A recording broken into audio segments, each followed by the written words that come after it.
Kočkovité šelmy chováme již od roku 2000. Všechno to začalo u rysů.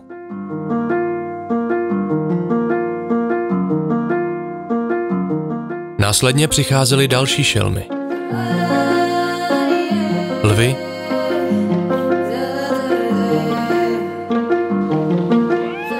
pumy americké,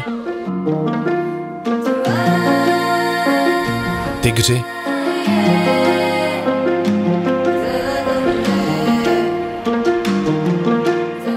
levharti a karakalové.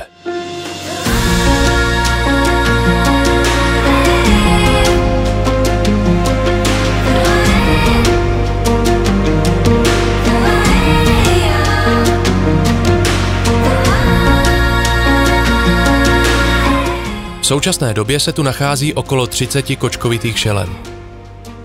Naše návštěvníky vzděláváme o jejich způsobu života, o jejich ohrožení v přírodě, ale i o tom, jak jsou šelmy v divočině důležité pro udržení rovnováhy. Ke zvířatům u nás nepouštíme davy lidí.